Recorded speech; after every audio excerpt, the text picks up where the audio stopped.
Foreign companies are leaving China. Many say it's because of China's COVID policies, but is the breakup permanent?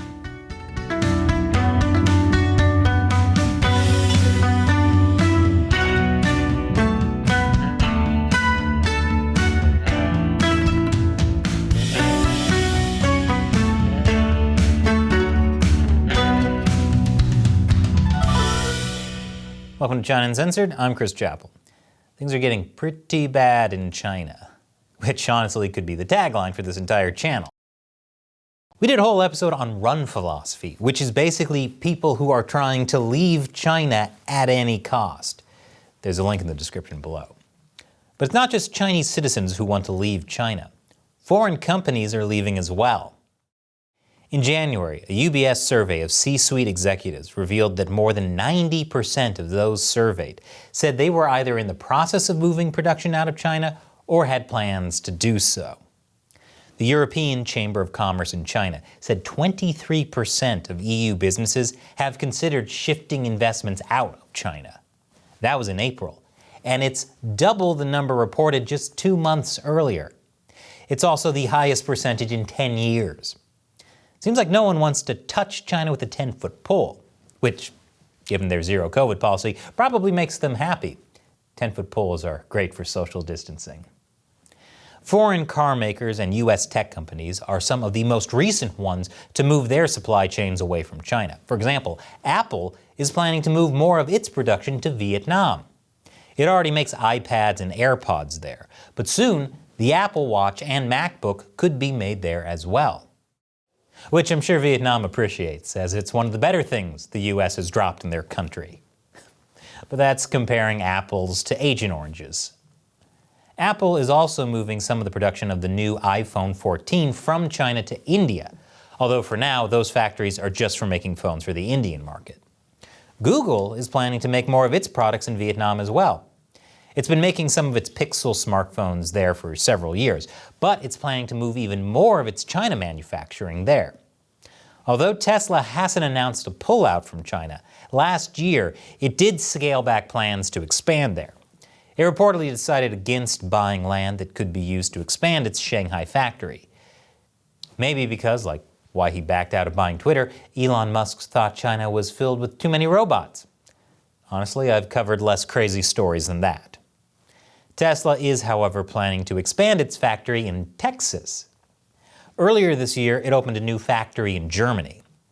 Tesla lost a lot of money from the supply chain crisis and from workers being forced to quarantine. It was also affected by China's drought and resulting power shortages. They obviously weren't watching China Uncensored when we warned them not to invest in China. I guess our memes aren't dank enough to keep Elon's attention. Japanese newspaper Sankei reports Honda is also considering moving its supply chain away from China. It wants to keep making cars in China for the China market, but move its cars for other markets somewhere else. Mazda has similar plans too. Maybe because there weren't enough robots in China for Japan's liking. Even non-manufacturing companies are pulling out of China. Airbnb stopped listing in China at the end of July. The stiff competition combined with the lockdowns made doing business in the country too risky. These companies had different reasons for moving away from China, but there's one thing they all have in common. I'll tell you what it is right after the break. Welcome back. You know, for a long time I've said the West should decouple from China. That could be the other tagline for this channel. China is an authoritarian regime that uses the money it gets from foreign investment to undermine the liberal world order. But ideology is not why most companies are leaving China. It's the Chinese Communist Party's autocratic policies. Surprise! Those policies are making business so difficult and expensive that it's getting harder and harder to make money in China. Wow. It's almost like the Chinese Communist Party isn't compatible with capitalism. Who could have possibly guessed? Who hasn't taken a 6th grade social studies class? Most recently, it's been the party's attempt to stamp out COVID with its dynamic zero COVID policy that has not been so dynamic for businesses. Residents are constantly forced to take COVID tests. And if even a few people test positive, whole cities of tens of millions can be shut down. Such measures have heavily affected logistics and transport networks since there are restrictions on how people and things can move. This means disruptions to supply chains everywhere, especially when China shuts down a city like Shanghai, which has the world's busiest port. The biggest problem is that drivers can't easily move goods from one part of China to the other.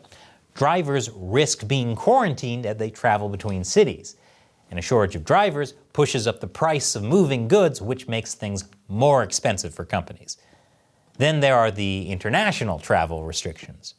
Travel to and from China has been extremely limited for a long time. China only started letting in foreign students and some business visa holders last month. The American Chamber of Commerce in China said 65% of companies it polled had their businesses affected by travel restrictions. Most said that COVID restrictions forced staff to work remotely. When China does let foreigners in, they have to go through a 7-day quarantine in a hotel at their own expense and then test negative for COVID before being able to do everyday things like go to the grocery store. Seriously, I can't imagine why tourists aren't flocking to China. Who wouldn't want to spend thousands of dollars and travel across the globe to spend a week seeing a hotel toilet? So majestic. Can't wait to show the travel pics to my friends. And a 7-day quarantine is the best case scenario. One former chairman of the American Chamber of Commerce in China said he had to quarantine for 43 days when traveling to Beijing earlier this year because he got stuck in the Shanghai lockdown. When he finally got out of Shanghai, he still wasn't allowed to travel to Beijing, so he just flew back to the US. Fun trip. Hope he enjoyed the hotel toilet. The European Chamber of Commerce in China said 58% of its members were having a hard time attracting talent because of China's COVID policies. 42% said they were struggling to retain the talent they already had. The American Chamber of Commerce in China said in May that it was bracing for a mass exodus of foreign talent this summer, with fewer employees overseas willing to take up open positions here in China. I can't imagine why being trapped in your apartment for weeks on end isn't seen as a perk. Just imagine all the Tiger King you can watch, and all the fun recipes you can't make because you can't get groceries. But hey, you never have to wear pants. You won't even be able to, since you'll lose so much weight, your pants won't even fit anymore. That's what I call benefits. But the icing on the cake was the drought and power outages I talked about earlier. Well, that was only temporary. It showed just how fragile China's energy supply is and how it affected supply chains. Their energy supply is almost as fragile as Xi Jinping's ego. The longer we know this picture hurts his feelings, the longer we're going to keep showing it. Then there's the U.S. tariffs on Chinese goods. Trump put them in place when he was in office, and President Biden is keeping them, at least for now. There have been rumors that Biden wants to remove them to ease inflation, but so far that hasn't happened. The tariffs are a big deal for multinational businesses, and they were a big reason a number of companies started moving at least some of their manufacturing out of China a few years ago, including brands like Puma, Steve Madden, Under Armour, GoPro, HP, Dell, and LG Electronics. The vice president of the EU Chamber of Commerce in China said the only thing predictable about China today is its unpredictability, and that it is poisonous for the business environment. China is also poisonous for the actual environment too, but that's another matter. All this is on top of China's IP theft, its political attacks on foreign businesses, and its arbitrary regulations. I'm not seeing a lot of positives to doing business in China. But there are a lot of foreign companies that are staying put. Why, you ask? I'll tell you why right after the break. Welcome back. Even though business in China is hurting from COVID lockdowns, power shortages, tariffs, and travel restrictions, many businesses are staying put. That's partially due to inertia. Shifting operations out of China is an extremely difficult and complex process. While companies may be frustrated by the COVID policies, they still remain hesitant to remove themselves from an established market based on a short-term inconvenience. Basically, companies that have invested a lot in China are hesitant to close up shop if they think things are going to get better at some point. I'm not sure if I admire or pity that level of blind optimism, especially considering I've made a career out of pointing out how things aren't getting better in China. The American Chamber of Commerce in China said 41% of U.S. businesses it polled would downscale their China operations if COVID restrictions continued for another year. And judging by how much power it's given the Chinese Communist Party, I'm guessing zero COVID won't be going away soon. There are many who think zero COVID might fade by the end of this year, though. There's a party congress next month where it will be announced whether Xi Jinping will get a third term in office. If he does, some believe he'll have more political leeway to end China's failed zero COVID policies. If that's true, then it might buy back some goodwill for staying in China. But what about all the other numerous problems facing China? Already travel restrictions are starting to ease for some business visa holders in China, and quarantine times have been reduced from 14 days to 7 for foreign travelers. Oh boy, I know what I want to do for my next family vacation. But even if China does learn to live with COVID like the rest of the world has, there are still a lot of risks on the horizon. China's economy is standing on thin ice. It's got a housing bubble bigger than this channel's tagline that's being held together by duct tape. Check out the episode we did on that a few weeks ago. If China's economy goes south, there's no telling what could happen. The Faustian bargain the CCP has made is that it allows people to make money as long as they don't challenge the party. If the economy collapses and people don't have freedom or money, there's no telling what they'll do. Well, besides threaten Taiwan. But that's the free space on the What Will China Do bingo card. And that's the best case scenario. China could also launch a war on Taiwan, something it's promised to do for a long time. Like I said, they're actually pretty predictable. If that happens, companies should be ready to kiss their China investments goodbye. We saw what China did with American mask manufacturers during the pandemic. There's no reason to think China won't nationalize other foreign businesses if there's another emergency. And if there's anything we can count on, it's that things will keep getting pretty bad under the Chinese Communist Party. And this show would not be possible without viewer support. Join my exclusive 50-cent army by contributing directly to the show on Patreon or Locals. And as a perk, I answer my supporters' questions at the end of some episodes. Today's question comes from Tree of Life on Patreon. Hello, I'm a new viewer. I got intrigued by this video as I never heard of the mafia behind Chinese politics. I was, however, surprised by your implication that a third term for Xi Jinping equals a life term.